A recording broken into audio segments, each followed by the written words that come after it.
Selamat siang teman-teman. Kembali dengan saya Alvin Lim dari LQ Indonesia Law Firm. Jadi teman-teman, saya hari ini mau memberikan pandangan hukum saya ya tentang kejadian yang menimpa Polri, teman-teman. Jadi tragedi Polri ini, kasus Ferdy Sambo di Duren 3 ini benar-benar mengguncang masyarakat Indonesia. Jadi pertama ini kita sudah tahu kemarin ini berita bahwa Ferdy Sambo ini ditetapkan sebagai tersangka atas pasal pembunuhan berencana. Ya, jadi cerita awal yang disusun oleh Polri, ya saya sebut Polri kenapa? Karena ada dua pihak yang bicara seperti itu. Satu adalah dari Polres, ya jadi Kapolres Budi Herdi itu bilang di media bahwa terjadi tembak menembak. Ya, jadi tembak menembak karena ada pelecehan seksual. Itu skenario awal. Ya, juga dikonfirmasi oleh Kadifumas. Jadi Kadifumas Dedi juga dalam press release-nya bilang iya benar ada tembak menembak. Bahkan dia bilang tolong itu ya pengacaranya dari korban jangan main asal bicara kalau belum ada bukti. Dia bilang itu ya. Nah disinilah teman-teman itu plot yang pertama. Ternyata terjadi press conference 2 hari yang lalu di mana Pak Ferdy Sambo ini ditetapkan sebagai tersangka pembunuhan berencana. Ya, oke. Tahukah teman-teman kenapa sih ya kan ini bisa mengguncang Indonesia? Kenapa ini sangat wah, seolah-olah wah gitu loh. Ya yang namanya polisi melakukan kejahatan itu beritanya kita hampir tiap hari kita baca Google, kita search Babe juga pasti keluar, ya kan? Udah banyak lah di video-video saya sebelumnya. Polisi minta duit, polisi meres di situ ya. Oknum polisi memperkosa wanita, itu udah banyak teman-teman ya. Oknum polisi membunuh, jadi kemarin itu ada 3 oknum polisi membunuh, jadi eksekutor, bunuh orang di sub, ya kan? Ada yang bunuh tentara di situ. Jadi sudah biasa sebenarnya ini polisi, kenapa kok ini menjadi fenomena teman-teman ya. Saya kasih tahu teman-teman ya, dalam video saya kali ini yang berjudul Ferdy Sambo tersangka, apakah Polri sarang mafia, di mana keadilan dan kepastian hukum teman-teman ya. Ini sangat penting, kenapa? Dasar pemerintah Indonesia tuh dibangun berdasarkan hukum. Ya, jadi berdasarkan Undang-Undang 45 itu menyatakan bahwa hukum itu adalah panglima yang tertinggi di Indonesia. Tapi coba kita bahas, kita simak teman-teman ya. Karena saat ini Polri berada di posisi yang kritis teman-teman ya. Dan ini mau nggak mau, suka nggak suka, semua masyarakat Indonesia terpengaruh. Termasuk saya, termasuk teman-teman, itu terpengaruh ya. Jadi marilah kita simak video saya ini, opini hukum saya ini dengan pikiran positif, teman-teman ya. Jadi saya berbicara bukan karena saya meluapkan rasa kebencian, tidak ada di situ. Yang ada karena kecintaan kita terhadap polisi. Kita percaya dan kita yakin bahwa Indonesia tuh ya memang harus ada polisi, sistem hukumnya seperti itu, ya kan. Tapi polisi yang bagaimana yang kita inginkan? Polisi bagaimana yang ada dalam gambaran kita idealismenya, dan polisi yang bagaimana yang ada sekarang. Ini yang paling penting ya teman-teman ya. Jadi banyak orang tuh beranggapan polisi ini misalnya gambarannya A, tapi kenyataannya polisi gambarannya B di situ ya. Jadi video saya ini untuk mengungkap, membuka paradigma teman-teman ya, dan opini hukum dari saya di situ sebagai praktisi hukum. Jadi tidak ada maksud saya untuk menghina kepolisian, tidak ada maksud saya untuk menghina oknum tertentu, tapi saya mau memberikan kritik, saya mau memberikan masukan, dan saya mau memberikan pandangan hukum saya. Karena kalau ini tidak dikeluarkan, teman-teman ya, Indonesia akan makin parah. Institusi Polri akan makin terpuruk, teman-teman ya. Bagi teman-teman yang menonton video saya dari beberapa bulan yang lalu ketika saya mulai dengan video yang mengejutkan berjudul Polda Sarang Mafia, teman-teman ya. Jadi yang terjadi dengan Ferdy Sambo ini merupakan salah satu bukti juga teman-teman bahwa Polda sarang mafia. Tapi ternyata bukan hanya Polda sarang mafia. Kenapa saya bilang Polda sarang mafia? Ya kan? Karena ternyata benar juga Polda itu banyak mafianya. Ya, dari kasus Ferdy Sambo ini ada 3 atau 4 oknum Polda teman-teman ya yang dijadikan yang terkena kode etik dan dinyatakan diduga melanggar kode etik teman-teman ya, yaitu merekayasa kasus. Dan mereka ini ada yang sudah dicopot dari jabatannya. Jadi yang sudah dicopot dari jabatannya, contoh Kapolres Jakarta Selatan, Kombes Budi Herdi itu dicopot teman-teman ya, karena dia datang dia kasih press release di situ. Kedua, Wadir, Wakil Direktur Kriminal Umum teman-teman, Jerry teman-teman ya. Jerry Siagian itu dulu sebelumnya dia jadi Kasat Ranmor juga teman-teman ya. Jerry Siagian ini terkenal berani lah, hebat lah gitu ya. Jadi orang mikir dia ini nanti jadi the next Ferdy Sambo sebenarnya ya. Karena sifat mereka dan gerak-geriknya kelincahannya sama teman-teman. Terus Kasat Reskrim Polres Jakarta Selatan, Soplanit itu juga dicopot teman-teman ya. Jadi ini petinggi-petinggi Polda teman-teman ya. Yang jabatannya Kombes, Kapolres, yang namanya Kapolres itu udah petinggi teman-teman. Karena sebuah kepolisian di resort itu dia pemimpinnya, ya udah tinggi itu Kapolres itu. Nah jadi ini membuktikan tesis dan video saya sebelumnya bahwa Polda ini menjadi sarang mafia, ya jadi sarang mafia hukum teman-teman. Orang yang sebenarnya terjadi pembunuhan berencana dibikin rekayasa seolah-olah itu yang terjadi situ tembak-menembak karena adanya pidana ya. Nah, ini sangat menyedihkan teman-teman ya. Balik teman-teman, kita bicara tentang kasus Ferdy Sambo. Kenapa ini menjadi penting dan kenapa saya bicara sekarang? Karena saya kemarin ini nggak mau bicara, saya nggak mau prematur ya. Walaupun dalam hati saya ya logika aja, kejadian terjadi di rumahnya siapa? Ferdy Sambo ya kan. Nggak mungkin Barada itu level kepolisian yang paling bawah. Berani kasar ngomong berak di ruang utama, ruang kamar tidurnya jenderal tuh nggak mungkin. Ya, jadi perbuatan yang dia lakukan kan melecehkan, membunuh orang di rumah jenderal. Itu siapa yang berani? Nggak akan berani teman-teman. Apalagi jenderalnya jenderal yang sakti mandraguna. Kenapa saya bilang sakti mandraguna? Punya 8 ajudan teman-teman. 8 ajudan. Kabar Reskrim aja nggak ada 8 ajudan teman-teman. Ya, Kabar Reskrim kemarin ini yang siapa namanya Susno Duaji bilang dia aja kagak punya 8 ajudan. Ya, nah disinilah makanya saya bilang Ferdy Sambo ini sakti mandraguna. Oke, kita nggak bicara tentang pribadi dia. Kita bicara tentang jabatan beliau, teman-teman, dan pentingnya ini. Kenapa? Oke, Ferdy Sambo ini adalah jabatan dia adalah Kadif Propam, teman-teman.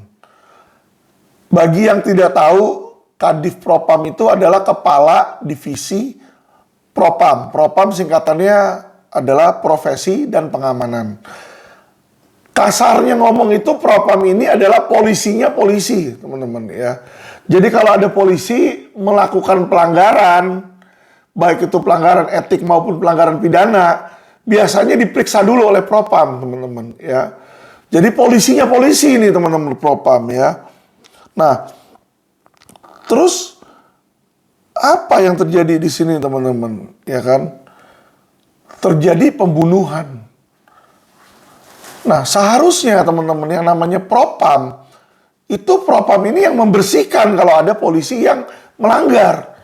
Nah, pertanyaannya, lah kalau kepala Propam yang melakukan pelanggaran, siapa yang berani membersihkan? Institusi mana yang membersihkan? Inilah makanya terjadi polemik teman-teman ya. Bingung. Kenapa bingung? Wah, yang melakukan, yang diduga melakukan pembunuhan adalah kepala divisinya nih. Anak buahnya mana berani? Ternyata bahkan anak buahnya, brigjennya itu semua pada dicopot teman-teman. Satu Brigjen Beni Ali. Itu dia adalah kepala provos ya. Kabid Provos, teman-teman. Jadi di bawah Propam, di bawah Ferdy Sambo, dia kan bintang 2. Ada 3 orang bintang 1, teman-teman. Satu adalah Karopaminal, Hendra Kurniawan sudah dicopot juga. Kedua Beni Ali ya. Ketiga yang Waprof itu nggak dicopot, tapi 2 dari 3 ini dicopot teman-teman ya. Beni Ali, kepala Provos sama kepala Karopaminal itu dicopot teman-teman ya. Jadi di sini dicopot karena diduga terlibat. Nah bahaya ini. Kalau pimpinan-pimpinan yang mestinya polisi aja jadi penjahat, ya diduga penjahat, lah yang mengadili siapa? Itulah makanya dibentuk oleh Kapolri tim baru Satgas Irsus katanya ya. Tujuannya apa? Untuk menyelidiki teman-teman. Tapi jujur saya miris ya. Jujur saya miris ya.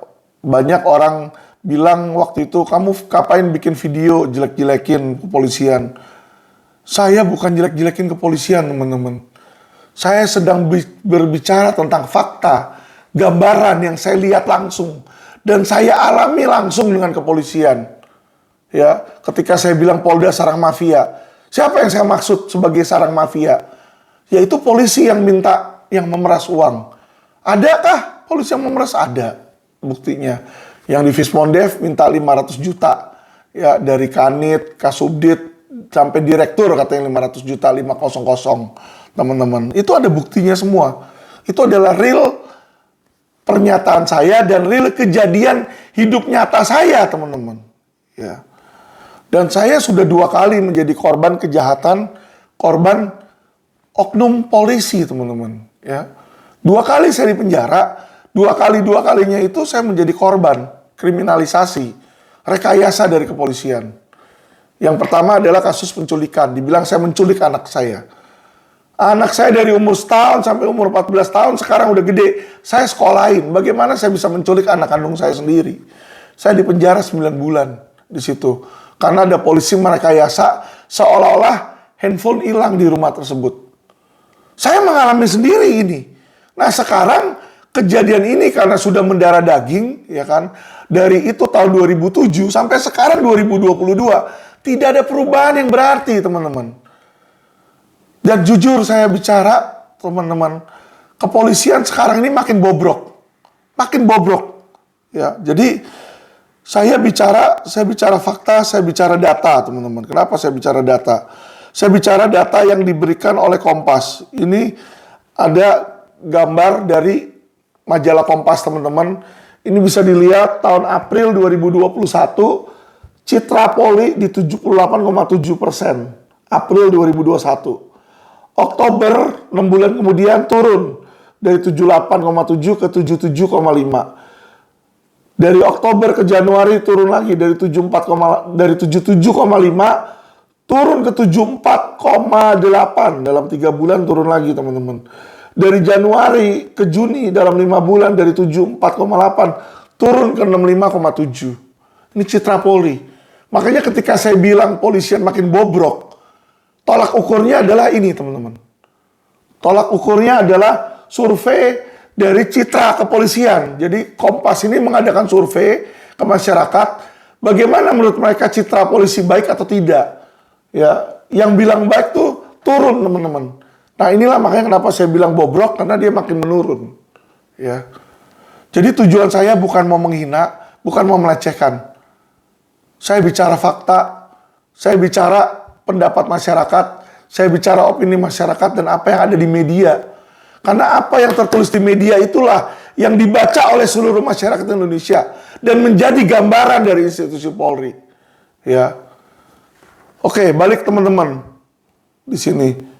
Ya, jadi kita bicara tentang kasus Ferdy Sambo. Seorang Kadif Propam, pemimpin tertinggi, polisinya polisi, ternyata dijadikan tersangka pembunuhan berencana dengan ancaman hukuman mati yang paling tinggi itu ancamannya. Ya, itu bukan hanya skandal, teman-teman. Itu merupakan bencana terhadap rakyat Indonesia dan pemerintah Indonesia. Kenapa saya bilang seperti itu? Teman-teman, saudara-saudara di sini tahu? Ada yang tahu nggak slogannya Propam itu apa? Propam itu punya slogan, teman-teman. Teman-teman tahu nggak slogannya Propam apa? Ya, Mungkin teman-teman nggak tahu, saya akan beritahukan ya teman-teman. Kenapa saya tahu ini? Saya tuh pelajari tentang Polri ya. Jadi saya nggak sembarangan bicara. Saya pelajarin tentang Polri dan karena saya cinta sama Polri dan saya tahu bahwa lawyer itu nggak bisa hidup sendiri di dalam undang-undang yang ada sekarang ya teman-teman ya. Berdasarkan kitab undang hukum pidana yang ada sekarang, lawyer itu nggak bisa sendiri teman-teman. Dia butuh partner. Butuh partnernya siapa? Polisi. Butuh partner jaksa. Butuh partner hakim teman-teman. Ya. Tetapi kita bicara tentang polisian saat ini teman-teman. Kalau polisinya polisi aja bejat, bobrok, dan polisinya aja penjahat, bagaimana polisinya? Yang mengawasinya aja penjahat, sudah terbiasa. Nih, balik teman-teman, slogan Propam. Bagi yang belum melihat, ini ada gambarnya. Ya, ini program Propam Presisi. Ini ada tulisannya teman-teman. Ya, slogannya itu ada nih, gede di bawah nih. Saya bacakan ya. Propam ini adalah garda terdepan penjaga citra Polri. Wah. Jadi dia garda di depan penjaga citra Polri. Jadi untuk menjaga citra Polri, biar Polri itu bagus, citranya itu dijaga, yang jaga itu Propam di paling depan dia. Wah, pejuang paling depan teman-teman. Menjaga citra Polri. Nah, bukan itu aja. Propam ini slogannya garda terdepan penjaga citra Polri sama benteng terakhir pencari keadilan. Nah, ini mirisnya di sini teman-teman, mirisnya. Benteng terakhir pencari keadilan. Jadi kalau orang mau cari keadilan, itu benteng terakhirnya paling belakang itu adalah Propam. Maksudnya apa? Maksudnya gini. Misalnya teman-teman, saya jadi korban kejahatan. Rumah saya, mobil saya misalnya dicuri orang. Ya, mobil saya misalnya dirampok orang, teman-teman. Dipacain kacanya, ada mobilnya diambil dibawa kabur misalnya, teman-teman. Saya cari keadilan kemana? Saya ke polisi. Polisinya mana? Siapa? Unit mana dalam polisi itu? Unit reskrim, teman-teman. Resort kriminal, ya. Atau biasa disebut penyidik. Nah, penyidik yang menyidik. Nah, cari keadilan di situ kalau nggak dapat. Kenapa saya bilang kalau nggak dapat? Misalnya, ternyata penyidiknya oknum juga, teman-teman. Penjahat juga, misalnya, ya. Penyidiknya oknum. Jadi, dia bukannya menyidik, malah dia yang backupin. Dia udah tahu pencurinya siapa. Misalnya, pencurinya, ya kan, Pak Ijo CS. Dia udah tahu nih, wah, Pak Ijo CS nih, ya kan. Yang tato dari kepala ke kaki, tatoan semua di situ.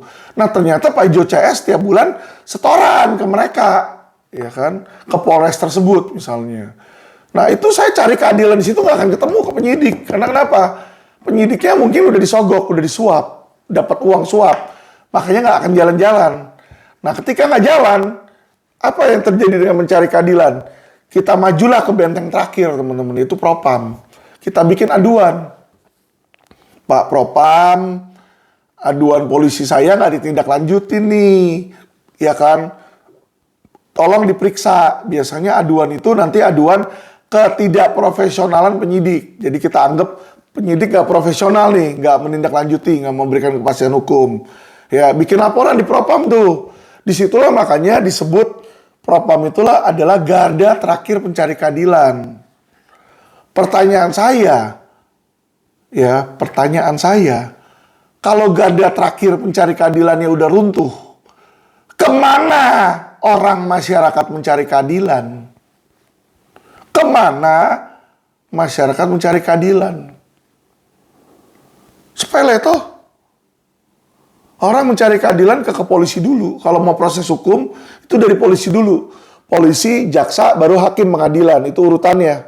Gak bisa langsung cari keadilan, langsung tanpa lapor polisi, langsung laporin pidana, hakim, tolong tangkap si Pak Ijo. Nggak bisa, harus melalui polisi dulu, disidik dulu, baru dituntut sama jaksa, baru diputusin pengadilan. Ya, jadi mau nggak mau kita butuh polisi, teman-teman. Mau nggak mau, suka nggak suka, kita stuck sama polisi. Nah, gini teman-teman ya, kita udah tahu sekarang benteng terakhir pencari keadilan tuh udah runtuh. Sudah runtuh, teman-teman. Makanya nggak heran, ya kan, kasus-kasus itu kriminalisasi banyak seperti yang saya bilang. Ya, ini slogan-slogan mereka ini teman-teman. Ini lagi Rakernis Propam Polri tahun TA 2017. Slogannya, mewujudkan postur Propam yang promoter sebagai garda terdepan penjaga citra Polri dan benteng terakhir pencari keadilan. Ya. Jadi udah dari lama slogan mereka tuh itu, slogan Propam teman-teman. Ya. Oke, kita lanjut teman-teman. Nah, dengan berubahnya statement ya, yang awalnya Polres bilang ada tembak-menembak, dengan statement akhir Kadif Humas, bukan Kadif Humas lagi yang bicara, Kapolri yang bicara. Jadi Kapolri bilang sudah terjadi pembunuhan berencana, teman-teman. Ya, jadi ini berubah drastis di situ. Nah, berarti ya kan diduga ada rekayasa kasus. Kenapa rekayasa? Ya kan? Karena awalnya dibilang A, ternyata B. Itulah rekayasa. Ya kan, ada yang direkayasa, ada yang dirubah sama dia. Hilangnya CCTV bisa hilang. Pernyataan saksi yang berubah-berubah. Baradae yang awalnya bilang apa jadi bilang apa. Ya berubah-berubah. Autopsi pertama yang dijalanin juga nggak dikeluarin transparan. Autopsi kedua juga nggak dirilis secara terang-terangan, teman-teman ya. Ini adalah bukti-bukti gejala-gejala teman-teman dari rekayasa kasus penyidikan teman-teman ya. Nah, pertanyaan saya adalah dengan adanya di sini teman-teman, dan sebenarnya bukan hanya pertanyaan saya teman-teman ya. Ini adalah pertanyaan dari berbagai masyarakat. Oke. Kita mulai teman-teman. Masyarakat itu, atau kalau misalnya rakyat Indonesia, diwakili oleh MPR, teman-teman. Dia Majelis Permusyawaratan Rakyat. Nah, ini teman-teman Wakil Ketua MPR minta ya kilometer 50 untuk kembali diusut ulang. Jadi, meruncingnya taring Polri mengungkap kasus pembunuhan Brigadir J membuat politisi sekaligus Wakil Ketua MPR meminta Kapolri untuk mengusut ulang. Jadi yang minta Kapolri usut ulang ini ya soal kilometer 50 ini bukan cuma Wakil Ketua MPR, teman-teman. Saya bacakan lagi di sini ya kan. Termasuk juga seorang ustadz, saudara kita juga Ustadz UAS namanya ya, Ustadz Abdul Somad di sini. Nah, UAS ini ya terkenal vokal juga beliau. Ya, pemuka agama Muslim, ya keluarga kita, walaupun saya Kristen dan beliau Muslim, tapi kita harus toleransi, teman-teman. Di sini adalah dibilang unggah tragedi penembakan Laskar FPI, publik kaitkan dengan kasus Ferdy Sambo. Kenapa seperti ini? Make sense, teman-teman, make sense. Jadi dengan adanya dugaan rekayasa kasus dari Ferdy Sambo, penembakan di Duren 3, secara logika, ya kalau ditanyakan ke saya nih Alvin Lee, menurut kamu kilometer 50 bagaimana? Ya, sebagai orang hukum dan opini hukum saya, anggapan saya tentang KM 50 adalah itu bukan Laskar FPI itu melawan polisi, tidak itu. Karena apa? Mereka overpower terhadap polisi. Polisi ini kekuatannya jauh lebih besar. Udah di TO, mereka ini pengawal sudah di TO, ya kan? Sudah di TO dan itu tidak perlu sampai melepaskan tembakan. Karena kenapa? Posisinya itu mereka bukan tersangka, teman-teman. Baru panggilan, ya, baru panggilan. Dan ternyata kan setelah kejadian itu pun akhirnya Habib Rizik datang menyerahkan diri. Jadi disinilah teman-teman menunjukkan overpower, yaitu kesewenangan. Jadi kalau ditanya pendapat saya pribadi loh ya, di situ, itu saya menganggap kasus kilometer 50 ini sangat janggal, ya, dan terjadi kriminalisasi di sini. Jadi terjadi rekayasa di sini.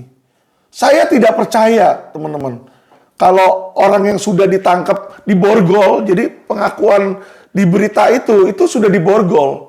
Dia mau lawan bagaimana sekalipun itu penjaga, sedangkan polisinya itu pada punya pistol, itu nggak perlu sampai dibunuh mati, ditembak. Ya, jadi kita melihat sendiri bagaimana kemampuan polisi untuk merekayasa sebuah kasus. Ya, ini bahaya teman-teman, bahaya. Saya dengan Pak Abdul Somad nggak kenal, ya. Ya, jadi dengan Ustadz Abdul Somad saya nggak kenal. Dengan Pak Habib Rizik juga saya nggak pernah ketemu, ya kan. Pandangan ideologi kita berbeda, ya kan. Kalau orang-orang ada yang melabel mereka garis keras atau radikalis di situ ya, saya nggak mengadopsi pikiran dan pandangan yang sama. Tetapi saya harus berbicara keadilan, teman-teman. Walaupun mereka tidak seagama dengan saya, walaupun orang bilang saya kulit putih kayak Cina, mereka pribumi Arab atau bagaimana, saya nggak melihat ke situ, teman-teman. Saya menganggap mereka adalah saudara seiman, saudara satu negara. Kenapa? Satu iman. Sama Tuhan kita sama. Namanya kalau kita bicara tentang Bhinneka Tunggal Ika, sila pertama adalah ketuhanan yang Maha Esa. Esa itu satu, teman-teman. Ya kan? Esa itu satu. Jadi kalau pandangan saya, ya kan, pandangan saya loh ya, Tuhan kita ini sama. Pandangan orang lain beda, terserah. Ya, saya tidak mau melecehkan di situ. Tapi saya merasa Tuhan itu satu, Tuhan itu baik, Tuhan itu sempurna. Dan mereka itu saudara saya. Walaupun kulit saya lebih putih, kulit mereka lebih coklat, mereka saudara saya. Mereka adalah sesama bangsa Indonesia. Teman-teman, beda pandangan, beda pemikiran, beda politik, beda agama, bukan berarti itu beda jadi musuh, teman-teman. Nggak boleh seperti itu. Ya. Jadi walaupun mereka muslim, kalau sampai mereka ditindas, mereka minta tolong kepada saya akan tolong mereka. Ya, jadi saya nggak akan melihat agama untuk memberikan bantuan hukum, teman-teman. LQ, banyak juga korban-korban LQ yang muslim. Datang ke saya, korban investasi bodong. Saya bantu, teman-teman. Jadi saya nggak, oh kamu apa? Oh agama Islam. Saya Kristen. Nggak, lu cari aja lawyer Islam. Kagak. Kita itu harus berpandangan apa? Idealis, teman-teman. Kita harus berpandangan berdasarkan hukum. Kalau memang hukum jadi panglima, jadikan itu patokan hidupmu. Itu yang harus terjadi, teman-teman. Jadi, teman-teman, di dalam kasus kilometer 50, saya setuju dengan Ustadz Abdul Somad, saya setuju dengan Wakil Ketua MPR, itu harus diusut ulang, teman-teman. Ya, nyawa manusia, itu Laskar FPI, itu adalah nyawa anak-anak Indonesia, teman-teman. Gak bisa kita anggap remeh, udah biarin aja, nggak bisa, teman-teman. Karena kalau itu tidak diusut, itu menjadi sebuah dendam. Itu menjadi sebuah ganjalan. Kalau nggak diberesin, itu akan menjadi sebuah borok yang nanti akan infeksi. Dan merusak kesatuan negara Indonesia. Jadi tidak boleh polisi itu melindungi polisi yang jahat, yang oknum itu nggak boleh. Jadi polisi itu harus dites, punya kemampuan, integritas itu nomor 1. Mampu nggak mereka menegakkan hukum terhadap anggota mereka sendiri, terhadap saudara mereka sendiri. Kalau nggak mampu, jangan dijadikan polisi.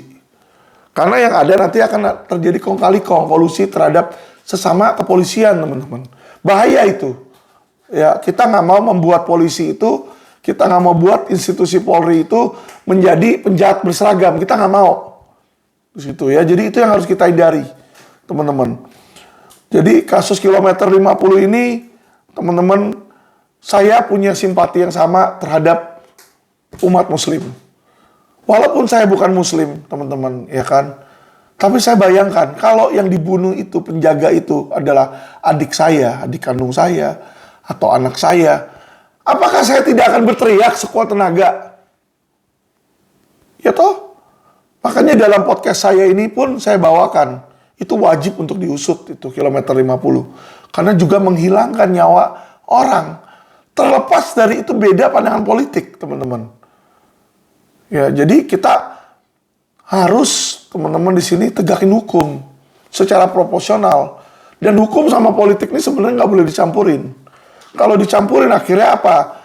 Orang yang pandangan politiknya tidak sama nanti akan ditindak secara hukum. Ini yang jadi kesewenangan, ini yang menjadi diktatorship, teman-teman. Oke, lanjut kita teman-teman ya. Jadi selain kasus kilometer 50, ada kasus lain yang harus diusut, teman-teman.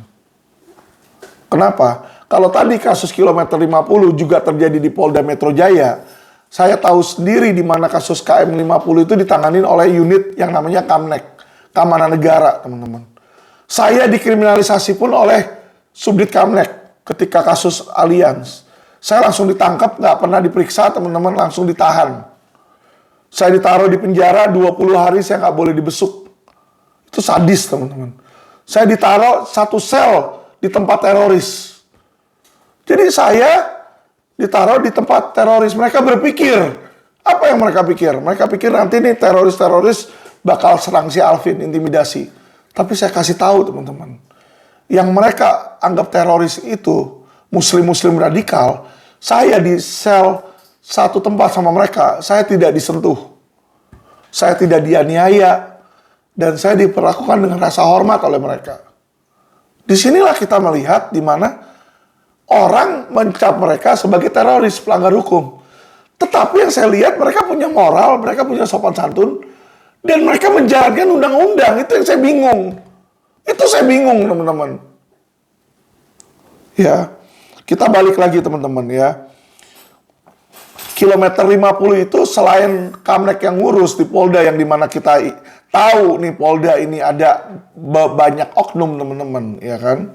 Di Polda ini banyak oknum. Itu nggak usah didebatin, ya. Sudah banyak bukti-buktinya. Saya bicara oknum ya. Bukan berarti seluruh Polda Metro Jaya buruk, bukan. Tapi ada oknum di situ, ya. Dan oknum itu banyak, teman-teman, lebih dari satu. Ya, di kasus Ferdy Sambo aja ini udah 3, teman-teman, yang dicopot ya. Ya, belum kasus lain, teman-teman. Dan kenapa ini penting? Ketika dibilang ada pelanggaran dari polisi, Ferdy Sambo dan Hendra Kurniawan itu yang berdiri di depan press release, mereka bilang tidak ada itu. Ya, Karo Paminal sama Kadif Propam. Waktu itu Karo Paminal Hendra Kurniawan. Dia itu kepala Detasemen A, Kaden A istilahnya, teman-teman ya. Jadi Kaden A ini bilang, oh nggak ada pelanggaran, sudah saya cek. Dia bilang seperti itu. Nah disinilah dia bilang nggak ada pelanggaran, sama seperti dia bilang, oh saya nggak pernah tuh melarang, ya kan, ternyata ada videonya. Mampus lu kalau kayak begitu kan, bohong, ya kan. Jadi saya bingung gitu loh, gimana kalau jadi garda terdepan menjaga citra Polri, tapi garda terdepannya tukang tipu, tukang bohong. Disinilah, sorry ya teman-teman ya, sekali lagi saya tidak satu ideologi sama Habib Rizik. Tetapi Habib Rizik bilang, negara ini penuh kebohongan. Kalau yang dia maksud adalah oknum, saya setuju. Bahwa negara ini banyak oknum pembohong, teman-teman. Ya contohnya ya itu. Orang-orang propam ini, polisi-polisi penegak hukum, jenderal-jenderal yang menjadi penjahat inilah. Ini pembohong, teman-teman. Saya setuju itu. Tapi kalau dibilang yang dimaksud Pak Habib Rizik, pembohong ini seluruh pemerintahan, ya saya tidak setuju. Tapi kalau dibilang adanya oknum pembohong, saya setuju. Di situ. Nah, mungkin yang terjadi, teman-teman, karena oknumnya terlalu banyak, masyarakat jadi susah membedakan oknumnya yang brengsek atau institusinya yang brengsek. Itu yang biasa terjadi. Karena ketemu ke kiri, ketemu oknum. Ketemu ke kanan, ketemu oknum. Ke belakang, ketemu oknum. Ya kan, misalnya kita ke Polda nih. Mau ke unit Vismondev, ketemu oknum. Mau ke unit Indak, ketemu oknum. Mau ke Renakta, ketemu oknum, teman-teman. Mau ke Resmob, ketemu oknum. Nah, orang jadi bingung.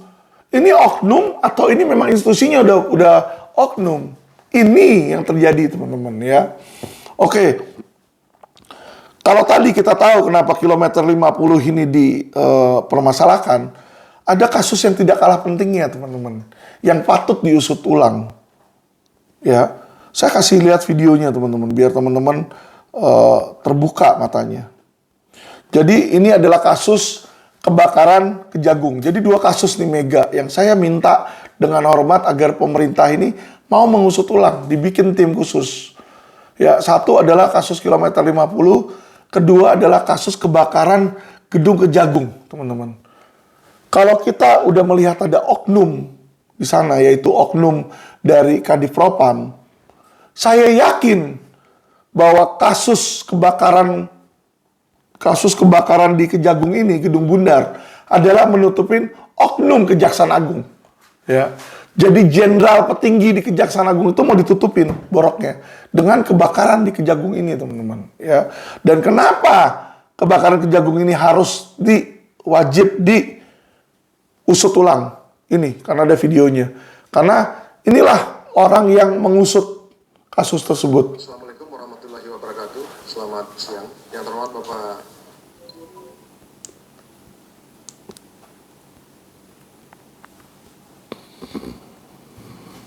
Sorry teman-teman, gangguan teknis. Jadi inilah orang yang mengusut Kadif Humas, Dir TPUL, Kapus Lapor, tim Jaksa dan tim serta kami hadirkan juga. Saya ingin menyampaikan kepada rekan-rekan bahwa proses penyelidikan dan penyidikan yang dilakukan oleh tim gabungan Bareskrim Polri, Polda Metro Jaya dan Polres Jakarta Selatan itu sudah kita lakukan sampai hari ini 63 hari. Oke. Pertama di sini teman-teman, tadi kita udah bilang, ada di sini adalah dilakukan penyelidikan dan penyidikan. Yang melakukan siapa? Satu, tim Bareskrim Polri, kedua, Polda Metro Jaya, ketiga, Polres Jakarta Selatan. Balik lagi Polres Jakarta Selatan, teman-teman. Polda Metro, ya kan? Sound familiar? Of course. Karena inilah tim, teman-teman ya, Ferdy Sambo. Ferdy Sambo punya tim. Kalau teman-teman baca berita, Ferdy Sambo ini diketahui adalah kepala Satgasus. Jadi ada kepolisian di dalam kepolisian, teman-teman. Ada pemimpin di dalam Polri.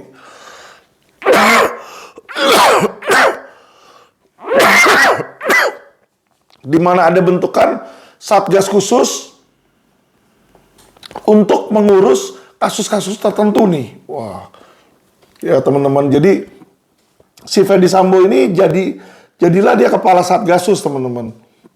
Nah, jadi kalau kita lihat tadi, dia bilang tim-tim yang mengusut ya, kita lanjut. Proses lidik dan sidik. Bersama bahwa hari ke-30 kita sudah menaikkan status perkara kebakaran Kejaksaan Agung ini dari penyelidikan menjadi penyidikan karena dugaan ada tindak pidana. Tindak pidana yang kita lihat pada peristiwa penyelidikan adalah tindak pidana 187 KUHP, 188 KUHP. Kenapa kami membahas pasal tertentu dalam proses naiknya penyelidikan ke penyidikan ini? Karena kita ingin meyakinkan apakah gedung Kejaksaan Agung RI ini dibakar atau terbakar. Proses penyidikan kemudian kita mulai dari dengan jumlah pembayaran. Jadi teman-teman, tadi dibilang bahwa melalui proses penyidikan sudah ditetapkan tersangka ya teman-teman di situ. Jadi dikenakan dua pasal. Apakah gedung itu dibakar dengan sengaja atau kelalaian, teman-teman? hasil olah TKP, hasil dari pemeriksaan interview dan barang bukti yang sudah kita sama-sama kumpulkan, kita sama-sama olah bersama dengan Kapus Lapor dan beberapa ahli yang kita libatkan dalam proses penyelidikan.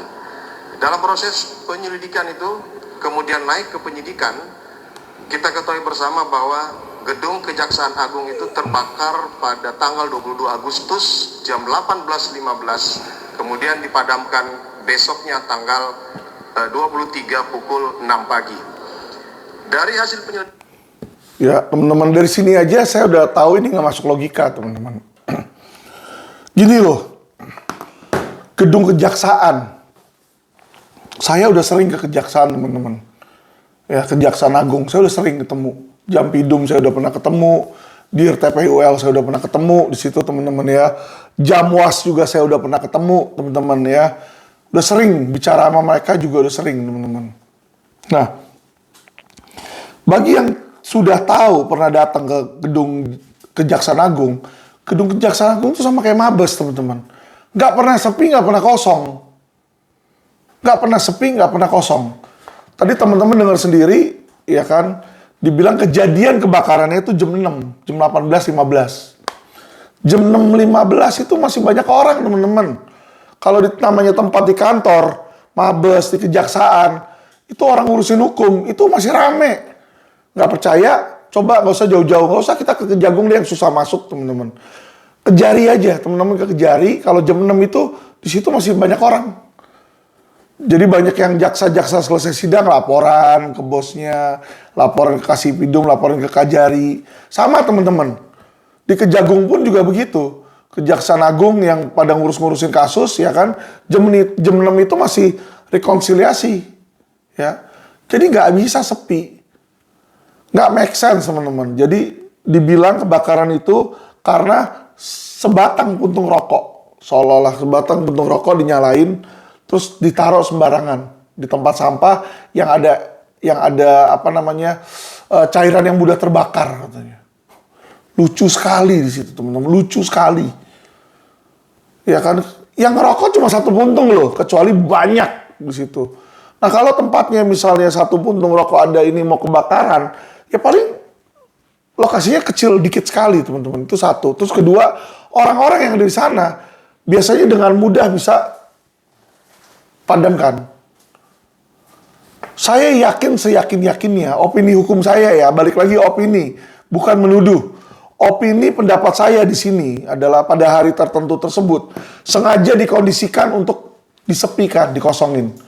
Jadi ini taktik yang sama dengan yang Fedy Sambo ada di dia punya CCTV nih.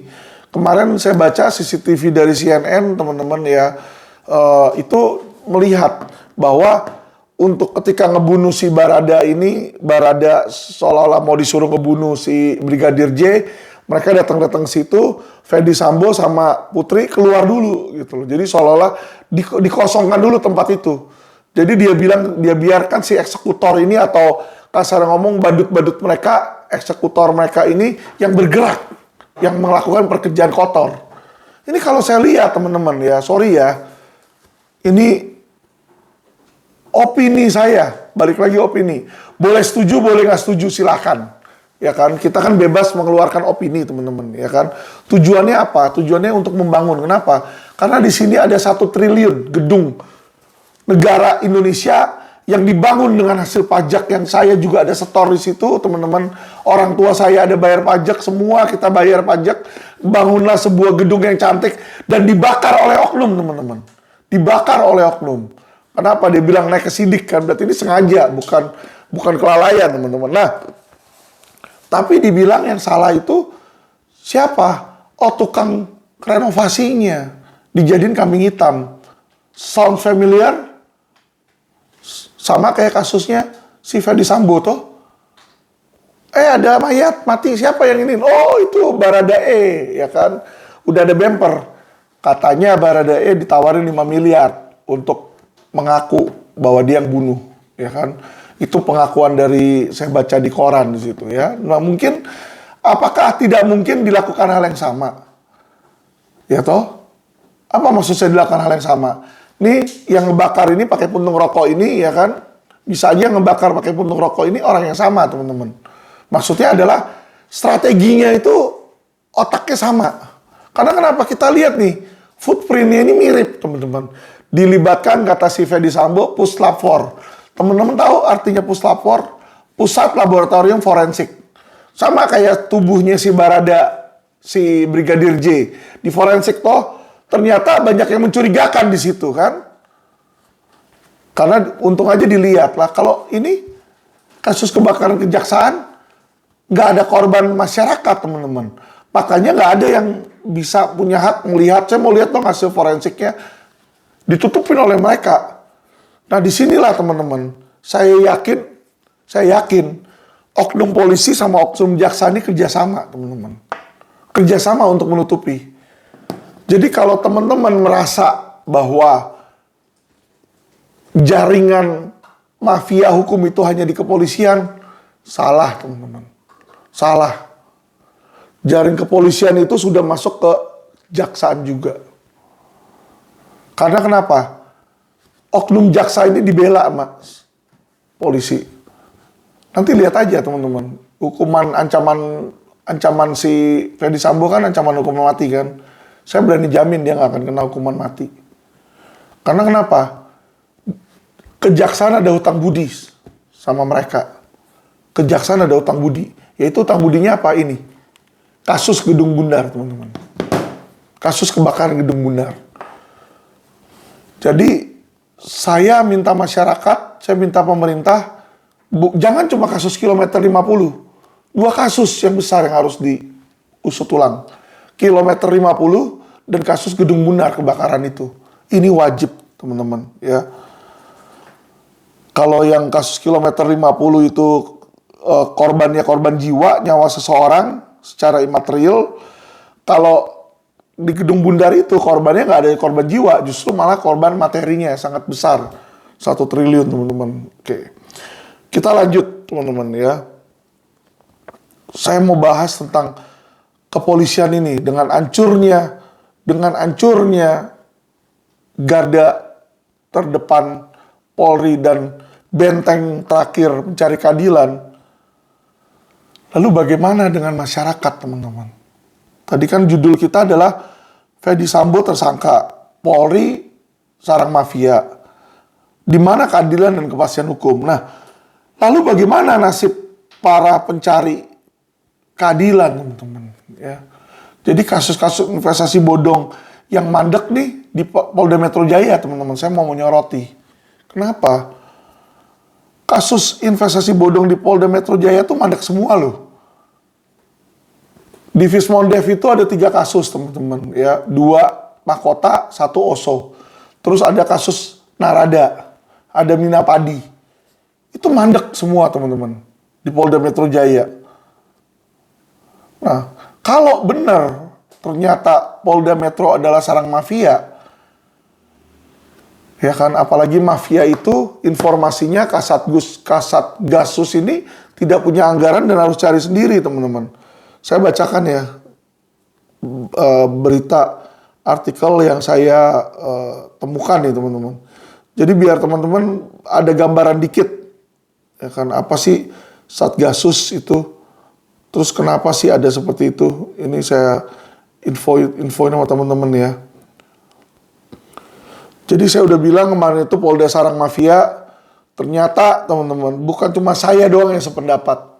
Tapi ketua IPW itu Indonesian Police Watch, teman-teman tahu, ketua IPW pun juga bilang, ini teman-teman ya, ini beritanya ada di Video Tribun News, tanggal 9 Agustus 2022, jam 16.35. Berjudul, diduga Irjen Ferdy Sambo jadi ketua Satgas, IPW sebut ada mafia besar di dalam tubuh Polri.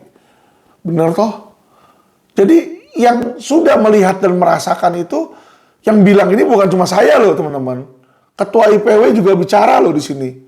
Dan saya yakin ketua IPW ini pun juga dia bicara bukan tujuannya untuk melecehkan Polri atau menghina Polri, tapi justru karena kita khawatir, teman-teman. Baca di sini ya, teman-teman. Buntut kasus kematian Brigadir J, diduga ada geng mafia di dalam Polri. Mafia di dalam Polri, geng. Lebih dari 1, teman-teman, namanya geng di situ. Disebut geng mafia ini memiliki kekuasaan dan wewenang yang besar. Diduga geng mafia berasal dari Satgasus. Hal tersebut disampaikan oleh Ketua IPW Sugeng Teguh Santoso.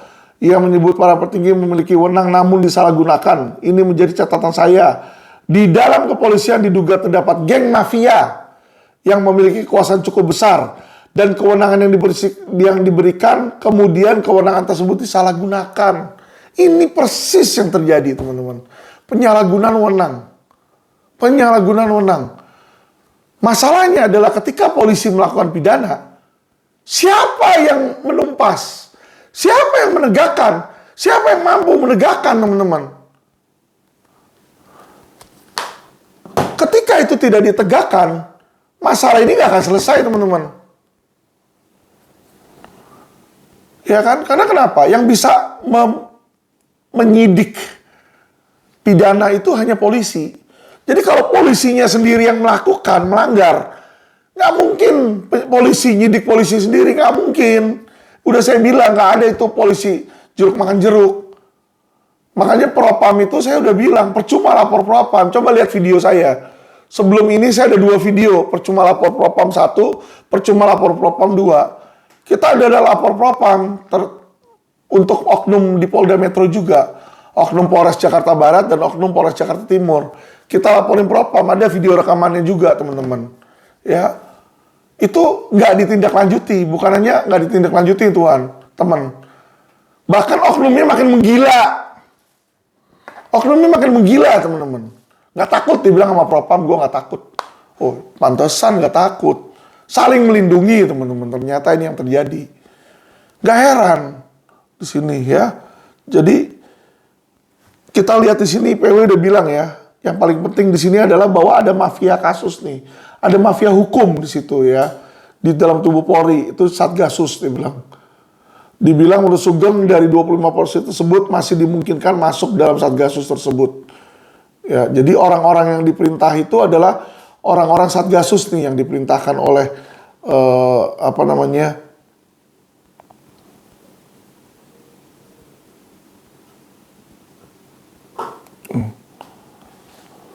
Kita lanjut lagi, teman-teman.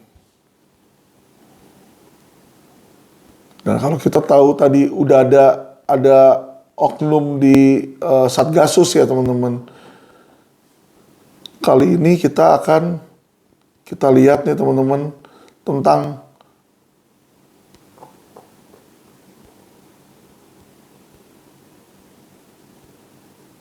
ini, teman-teman ya. Jadi yang patut ditanyakan kalau memang ada itu Satgasus, sumber dananya dari mana? Ini ada berita di RMOL ID tanggal 10 Agustus 2022, sumber anggaran Satgasus yang pernah dipimpin Ferdi Sambo dipertanyakan. Satgasus Merah Putih menuai sorotan. Selain pernah dipimpin Irjen Ferdi Sambo, Satgas non-struktural di tubuh Polri ini memunculkan banyak spekulasi termasuk tewasnya Brigpol, dia bilang.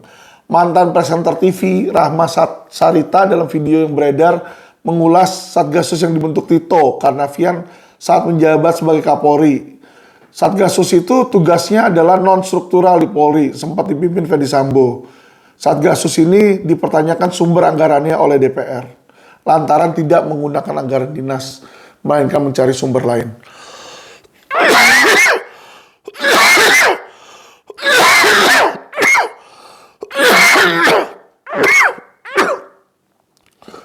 Pentingnya di sini, teman-teman, dibilang di sini, masyarakat tidak tahu sumber anggaran dari mana. Bahkan katanya PPATK pun tidak tahu aliran sumber dana di Satgasus Merah Putih. Mati nggak lo?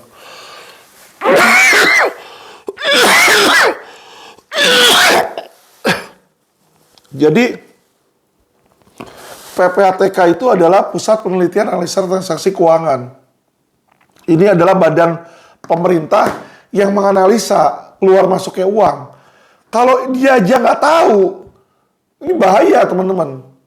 Karena kenapa? Biasanya yang nggak didetek oleh PPATK adalah uang hasil kejahatan. Udah, itu aja.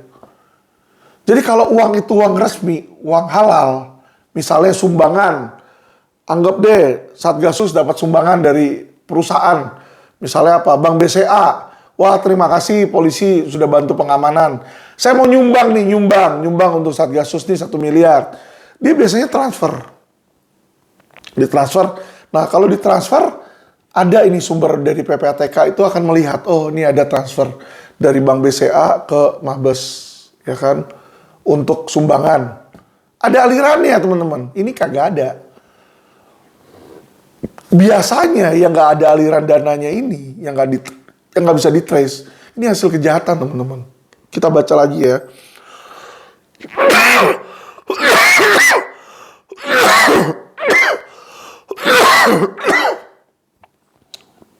Ini penting, teman-teman. Rahma menjelaskan tugas yang dilakukan Satgasus Merah Putih ialah menjadi atensi pimpinan. Bisa menangani kasus baik dalam negeri maupun luar negeri. Selain itu kasus narkotika, korupsi, pencucian uang hingga judi. Nah ini kasus-kasus ya yang istilahnya nih extraordinary crime ini teman-teman ya. Narkotika, korupsi, pencucian uang, judi. Inilah muncul spekulasi di tengah masyarakat terutama netizen bahwa Satgasus ini sudah menjadi semacam mesin uang di Mabes Polri karena menjadi backup kasus-kasus besar terutama judi online. Oke, bicara tentang backup jadi judi online teman-teman. Ingat saya pernah menjadi kuasa hukum dari kasus judi online yang dimana akhirnya orang tersebut divonis bebas. Jadi teman-teman di dalam penjara itu ya klien saya itu ada 4 orang kemarin. Nah ini bandar judinya nggak pernah ditangkap teman-teman ya, sama Resmob nggak pernah ditangkap. Penjudinya juga kagak ada. Biasanya penjudi yang ditangkap bisa 86 dibebasin teman-teman ya. Kalau LQ itu di Resmob udah terkenal lah kasus judi itu, kalau misalnya mau pakai LQ mereka bilang jangan deh, kalau bisa jangan LQ deh di situ. Udah pakai yang lain lu gua gampangin tapi jangan pakai LQ di situ. Kenapa? Karena kanit mereka 2 orang saya laporin ke polisi juga dugaan pemalsuan BAP teman-teman ya. Jadi saya laporin polisi yang melakukan pidana pemalsuan. Jadi dia rekayasa kasus teman-teman. Resmob ini rekayasa kasus. Seolah-olah klien saya ini ya kan yang menjalankan penjudian padahal yang dia lakukan cuma jual rekening dia ke orang lain di situ dan rekening itu dipakai. Cuma itu doang sebenarnya ya kan. Nah, direkayasa seolah-olah kejahatan itu terjadi ada padahal kita lihat bandarnya aja kagak ditangkap, nggak ada. Harusnya kalau dibilang dia mencuci uang, perjudian itu dibuktikan dulu dong ada. Minimal bandarnya kayak ketangkap atau pemainnya ketangkap, ini kagak ada teman-teman ya. Inilah sangat luar biasa hebatnya kepolisian kita ini kayak seperti itu. Ya toh. Jadi dengan mudah mereka ini merekayasa kasus. Nah, balik ke mesin judi online Satgasus ini teman-teman. Yang teman-teman perlu ketahui, benar itu ada setoran. Kenapa saya bilang seperti itu? Ya, saya bicara berdasarkan apa yang saya dengar. Ada seorang namanya Daeng waktu itu. Ditangkap di Polda Metro Jaya juga. Ditahan di Polda Metro Jaya. Itu ditahan tahun 2017, 2018 itu teman-teman bisa dicek sama mereka. Dia ditahan karena kenapa? Uang yang harusnya dia buat untuk setoran ke Polda Metro itu tidak disetor teman-teman. Ya, dia ngaku ke saya dia pakai duitnya di situ. Nah itulah saya bicara ya teman-teman, bukan untuk menjelekkan kepolisian, tidak. Berdasarkan pengalaman yang saya punya di sini. Ya kan? Dan bandar judi itu emangnya susah apa sih judi online itu diberantas? Kalau polisinya mau. Lah wong teroris yang sampai radikal ke ujung dunia aja bisa kok. Kemarin di Medan ya kan katanya wah digerebek tuh Irjen Panca. Ya kan judi online terbesar, diadain razia. Tapi bandarnya nggak ada yang tangkap teman-teman. Kalau bandarnya nggak ketangkep, apa yang terjadi? Nanti besok dia bikin lagi. Jadi cuma buat pencitraan doang prestasi. Seolah-olah nih loh, saya razia loh. Lihat loh, ini saya kerja loh. Padahal dedengkotnya dia biarin. Ini yang berbahaya teman-teman. Ini yang berbahaya. Saya aja orang yang awam teman-teman bisa tahu. Ya kan, ada 3 grup teman-teman. Grup besar judi. Satu itu ya inisial J. Ya, inisial J itu pengusaha hotel juga teman-teman. Teman-teman tahu lah itu sangat terkenal sekali dia. Ya, dan dia punya backingan di kepolisian banyak. Karena kenapa? Si inisial J ini juga pernah ada kasus teman-teman di penjara. Ya, dan kasusnya itu melibatkan Kapolres Jakarta Selatan juga teman-teman. Jadi ini mereka punya geng di sini ya. Nah inilah balik lagi nih ke Polres Jakarta Selatan dan Polda Metro ini teman-teman. Makanya saya menyorot di situ dulu. Kenapa? Saya nggak menyoroti daerah lain teman-teman. Saya tinggal di Jakarta. Saya lihat apa yang saya dengar, saya lihat di Jakarta. Saya berikan informasi. Berani nangkep nggak? Polisi berani nangkep nggak? Pertanyaan saya. Kemarin ketika forum komunikasi, Forum Indonesia Adil mengadakan tajuk talk show berjudul Gurita Judi Online, diundang kepolisian, satu pun nggak ada yang berani datang, teman-teman. Saya bilang loh, saya mau bongkar loh orang-orangnya siapa. Kalau mau saya kasih tahu beserta bukti-buktinya, teman-teman. Nggak ada. Pehot. Karena kenapa, teman-teman? Ya ini, kencang dugaan bahwa mereka ini menjadi pelindung, jadi penjahat-penjahat itu. Jadi penjahat itu dilindungi, teman-teman. Ya. Inilah bahayanya ketika mereka jadi pelindung penjahat. Balik lagi ke pertanyaan tadi, teman-teman, ya kan? Lalu bagaimana caranya, ya toh, masyarakat itu mendapatkan keadilan, ya kan? Jadi kasus investasi bodong ini bagaimana? Karena teman-teman, informasi yang saya dengar pun, kasus investasi bodong itu mereka ngasih upeti, teman-teman, ke oknum kepolisian. Jadi contoh ada kasus yang sedang kami tangani, Mahkota. Itu Mahkota itu, teman-teman, kasus Mahkota. Itu Raja Sabta Oktohari bertindak sebagai direktur utamanya, mantan dirutnya.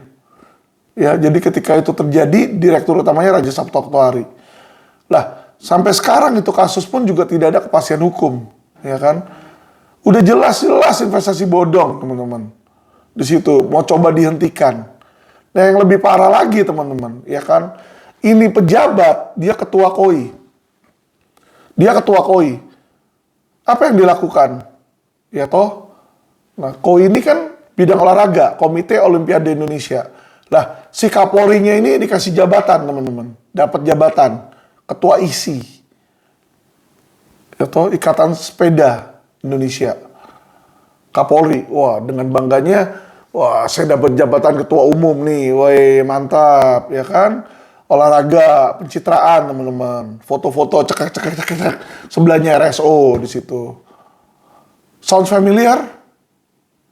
Kedua, teman-teman, Kapolda Metro. Diberikan jabatan, kalau nggak salah sekretaris atau ketua deh, PBSI, teman-teman. Bulu tangkis ya. Oleh PBSI, setahu saya PBSI atau apa di situ ya. Jadi Kapolda ini dikasih jabatan nih, teman-teman. Oleh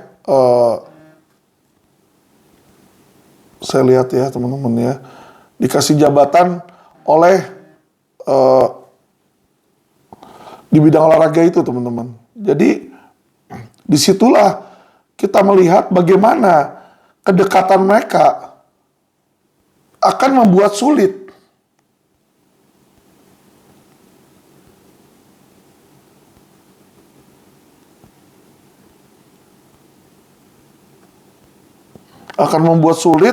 untuk mereka bisa gitu loh, ya. Oke, jadi biar kita ngasih mangsiur, teman-teman. Ini resmi Kapolda Metro Fadil Imran nih 12 April 2021 jadi Sekjen PBSI di sini ya. Ini berita dari Detik Sport 12 April 2021 nih. Jadi Kapolda Metro secara resmi didapuk jadi Sekjen PBSI ya di sini, menggantikan Kapolri Jenderal Listio Sigit. Fadil masuk ke pengurusan Agung Firman Sampurna periode 2020-2024. Ya kan? Jadi kita lihat di sini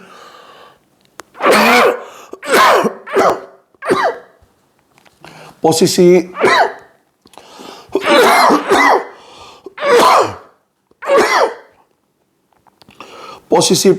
Listio Sigit itu digantikan oleh PBSI. Kenapa? Karena Listio jadi ketua umum Ikatan Sport Sepeda Indonesia ISI, itu yang tadi saya bilang, teman-teman. Ya, jadi di bidang olahraga nih. Sedangkan kita tahu bidang olahraga itu ketum Olimpiade Indonesia-nya siapa? RSO. Disitulah terjalin kedekatan, teman-teman. Nah, dengan adanya kedekatan itulah memungkinkan untuk apa? Rekayasa. Ya kan? Kenapa saya bilang seperti itu, teman-teman?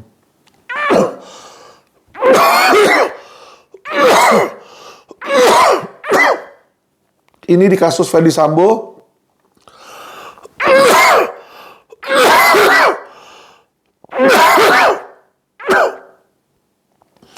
Di kasus Ferdy Sambo kita udah lihat jelas. Pertama kali adalah apa?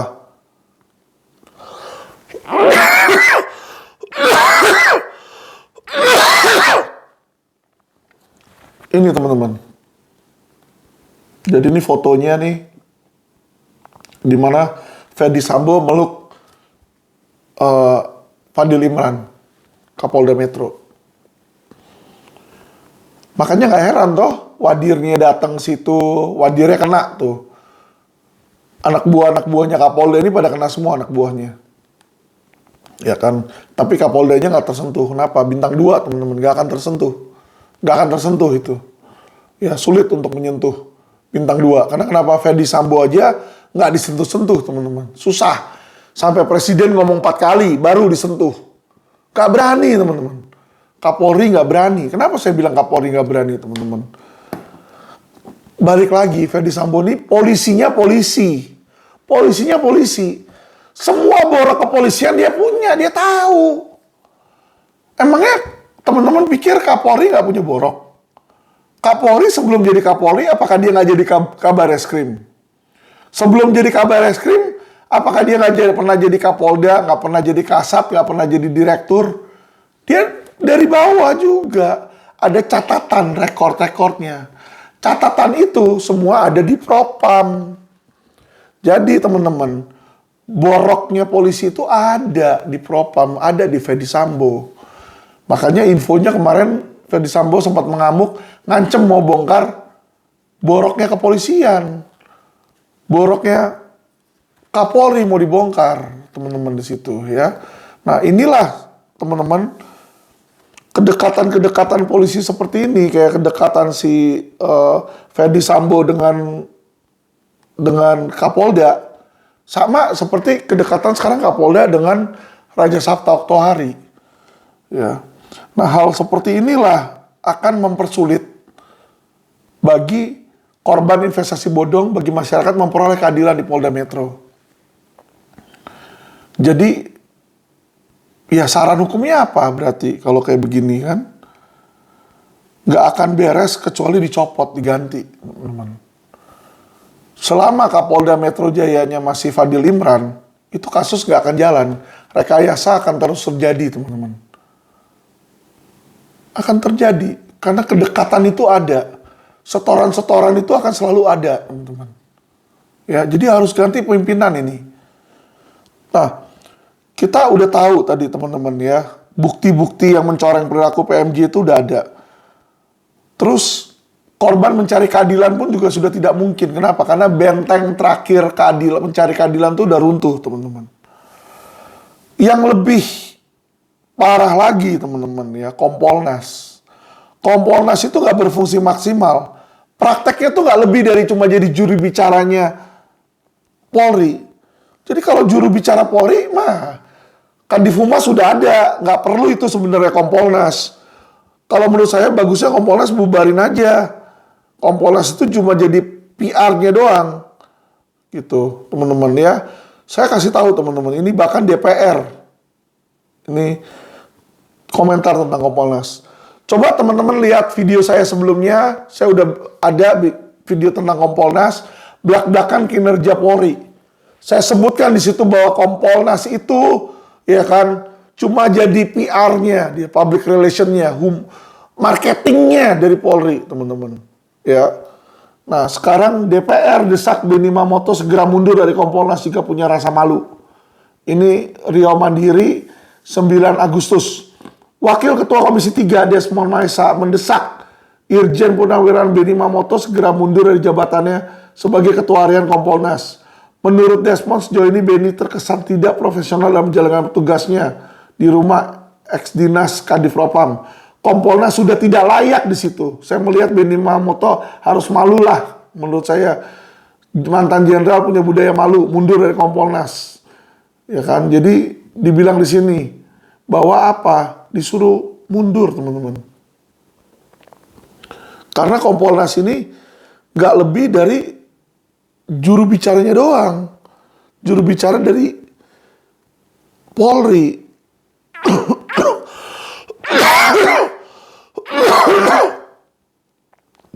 Ya, sangat menyedihkan teman-teman, sangat menyedihkan. Nah, Solusinya apa teman-teman? Solusinya cuma satu. Ganti pimpinan di Polri. Baik Kapolda Metro Jaya, Kapolri itu wajib diganti teman-teman. Siapa penggantinya yang tepat? Kalau menurut saya, kalau memang mau diganti total, pemimpin Kapolri sama Kapolda Metro Jaya itu tidak boleh dari institusi kepolisian. Ambil dari luar, teman-teman. Apakah dosen, ilmu hukum, ya, atau mantan hakim di situ. Cari yang berkualitas. Kayak mungkin misalnya kalau mantan hakim, kayak mantan hakim Artijo gitu ya. Yang levelnya pinter, tapi punya kualitas, punya integritasnya tuh bisa dipertahankan lah di situ. Karena kenapa teman-teman? Kalau kita ganti polisi dengan polisi, nggak akan bisa beres. Kenapa? Lah, dia saling tahu boroknya sendiri kok. Temannya sendiri, susah untuk dia mempanis. Untuk dia bertindak tegas itu susah. Ya, susah untuk bertindak tegas, teman-teman. Jadi di situ harus ganti Kapolri. Kalau memang negara ini mau maju, itu yang harus dilakukan, teman-teman. Nah, masyarakat baiknya wajib cermat. Ya, next berikutnya kalau bisa jangan pilih pemimpin yang terbelenggu sama politik. Karena kalau pemimpin itu terbelenggu dengan politik, akhirnya apa? Penegakan hukumnya pun dan pembagian pemerintahnya pun akan bagi-bagi kue kekuasaan. Oh, Kapolrinya orang PDIP ya, nanti ininya orang Nasdem ya. Jadi kasar ngomong tuh gimana ya jadinya? Pemerintah ini jadi kayak kue untuk dibagi-bagi. Dan yang menjalankan pemerintah akhirnya bukan orang yang handal, tapi karena balas budi doang. Ini sangat gak bagus, teman-teman. Ini ngerusak negara Indonesia. Bagaimana orang yang gak ngerti hukum disuruh jadi misalnya Kapolri. Orang gak ngerti hukum disuruh jadi jaksa agung. Gak bisa. Ya kan sama menteri. Ya kan, menteri orang yang gak ngerti hukum jadi misalnya Menkumham. Ngawur itu kalau kayak begitu nanti. Ya, jadi ini harus benar-benar teman-teman, harus benar-benar cermat. Jadi jangan main asal pilih, teman-teman. Saran saya jangan asal pilih. Karena ketika Anda salah memilih presiden, Anda akan salah memilih pemimpin negara ini. Akhirnya apa? Kue pemerintahan itu jadi berantakan. Jadi jujur, saya mengerti juga perasaan rakyat-rakyat Indonesia ya. Dan saran saya kepada anggota polisi yang lain. Video saya ini bukan untuk menjelekkan kalian. Bukan untuk menjelekkan kepolisian. Saya benar-benar sayang cinta sama Polri. Walaupun saya pernah jadi korban kriminalisasi, saya ingin Polri menjadi lebih baik. Saya ingin kalian dicintai masyarakat. Jangan ikut-ikutan brengsek kayak atasan. Kalau atasan kalian brengsek, jangan mau disuruh brengsek. Saran saya seperti itu. Bayangkan bagaimana kalau nasib kalian menjadi kayak Brigadir Joshua. Ya toh, sudah melayani atasannya dengan baik di situ kan. Berjasa, sudah kerja keras. Saya lihat videonya ini kan, sampai tasnya aja dibawain di situ. Kurang kontribusi apa? Ya kan? Tapi apa yang terjadi? Dibunuh, jebret, udah direncanakan untuk dibunuh. Dan mungkin difitnah juga katanya. Dan tidak dikasih pemakaman. Awalnya nggak dikasih pemakaman secara kepolisian. Bayangin aja. Jadi, kalau kalian mengikuti bos yang salah, kalian mengikuti bos yang bejat, kalian akan jadi bejat, teman-teman. Ya, teman-teman kepolisian. Saya tahu tidak mudah menjadi polisi. Saya tahu nggak mudah menjadi polisi. Dan saya melihat sudah ada perbaikan di kepolisian. Saya ke Polda, ke Polres, itu mereka ngelihat baju LQ, dia udah tahu orang LQ. Terus dia bilang, ya ini udah dibantu misalnya sama klien saya mau dikasih uang, dia tolak. Waduh, enggak, jangan. nanti si bapak itu dia tunjuk yang ada LQ, nanti gimana, dia udah tahu gitu loh. Ya jadi sudah ada perubahan di mana mereka ini udah sungkan menerima uang, dia juga sungkan untuk mengkriminalisasi orang. Dia melihat, wah LQ yang datang, udah nggak mau banyak berdebat. Awal-awal mungkin dipersulit, kita bikin laporan polisi, sekarang itu sudah tidak. Ya, jadi saya melihat sudah ada perbaikan teman-teman. Kalau kitanya sendiri tegas, maka dengan sendirinya kepolisian pun juga akan terbantu.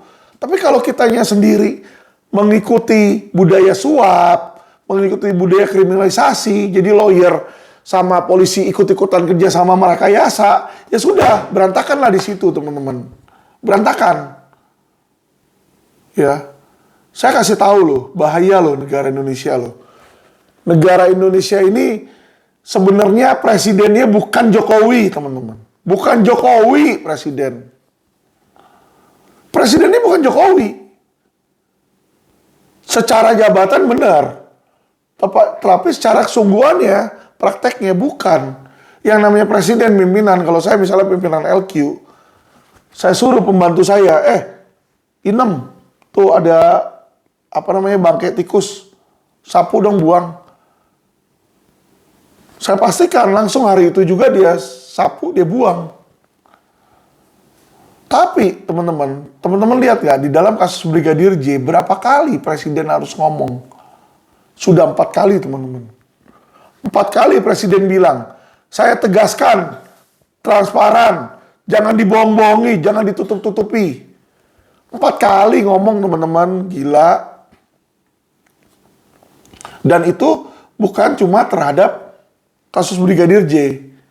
Sama, sudah berkali-kali, lebih dari 4 kali teman-teman. Presiden ngomong tentang kasus apa? Tentang kasus mafia tanah. Sampai sekarang nggak diberesin teman-teman. Jadi, siapa yang berani, kalau namanya pemimpin tertinggi sebenarnya presiden, ngomong, Kapolri harusnya jalan. Ini secara kenyataan Kapolri terserah dia. Mau jalan-jalan nggak mau ya nggak kenapa-napa. Kenapa saya bilang seperti itu bahayanya? Teman-teman lihat nggak? Sekarang ini hampir di setiap lini pemimpinnya itu dari kepolisian loh. Bahaya loh ini. Bahaya. KPK, ketua KPK siapa? Firly. Dari mana asalnya? Kepolisian. Jabatan sebelum ketua KPK apa? Kapolda Sumatera di Palembang. Ya. Irjen Firly. Jadi ketua KPK. Jadi semestinya KPK ini yang memberantas korupsi-korupsi. Tidak ada satupun kasus korupsi kepolisian yang dibongkar sama KPK toh. Kayaknya nggak ada jeruk-manjeruk. KPK, polisi. Makanya disebut KPK itu adalah apa? Ya kan? Mabes Polri cabang Kuningan. Mantep. Mabes Polri cabang Kuningan tuh KPK. KPK dibawa kepolisian. Apalagi teman-teman, banyak. Menteri Dalam Negeri siapa? Tito Karnavian. Siapa Tito, dari mana dia asalnya? Dari kepolisian. Kenapa Tito dari kepolisian? Yaitu teman-teman, mantan Kapolri. Kompolnas siapa ketuanya? Ketua hariannya Benny Mamoto. Dari mana? Kepolisian juga teman-teman. Ketua BNPT, Badan Nasional Penanggulangan Teroris, BNPT. Ketua BNPT-nya dari mana teman-teman? Dari kepolisian juga. Yaitu Roni Sompi, teman-teman. Ya. Banyaklah teman-teman ya. Kemarin juga PLT gubernur juga dari kepolisian. Kalau kita bicara tuh banyak banget yang dari kepolisian sekarang ini masuk kemana-mana teman-teman. Jadi secara nggak langsung ini jaringan kepolisian ini sudah mengontrol pemerintah. Ini mengerikan teman-teman. Kalau mereka benar, maka negara ini akan jadi benar. Tapi kalau mereka salah jalan, maka negara ini akan hancur ke toilet. Ya. Jadi saya sungguh benar-benar saya prihatin teman-teman ya. Dan saya akan menjadi warga negara Indonesia yang patuh juga teman-teman.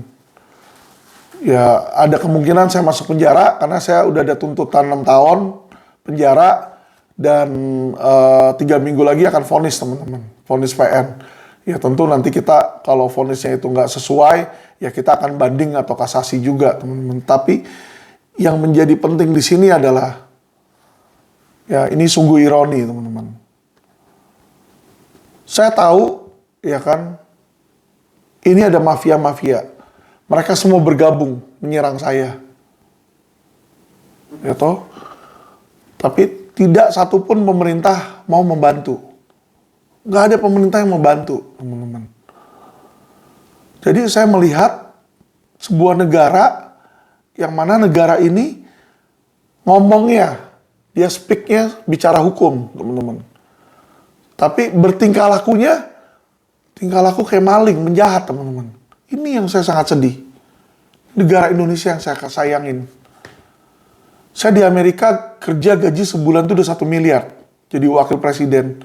Dapat penghargaan. Di Indonesia, teman-teman, saya nggak dihargai oleh pemerintah. Dan saya nggak minta penghargaan. Tetapi parahnya dilindungi pun tidak. Ya, ini yang saya sangat sedih, teman-teman. Makanya saya nggak heran. Saya punya teman-teman di Amerika, teman, ya. Kayak contoh Pak Sehat Sutarja. Sehat Sutarja itu CEO, teman-teman, Marvel Technology. Bukan Marvel yang bikin Thanos, bukan. Marvel yang bikin semikonduktor, namanya Marvel Technology, teman-teman. Itu asetnya udah ratusan triliun. Ini salah satu orang terkaya di dunia, namanya Sehat Sutarja. Ya, itu dia dulunya jualan chip di Harko, teman-teman, di Glodok. Sekarang jadi konglomerat. Saya tanya sama beliau, Pak, nggak balik ke Indonesia lu? Kagak, katanya Vin. Kenapa? Parah. Mafianya parah. Di sana kita nggak dihargai. Pemerintahannya nggak bener. Nggak ada kepastian hukum. Makanya nggak heran, teman-teman. Elon Musk nggak mau nabung di sini, nggak mau nanam saham, ya toh.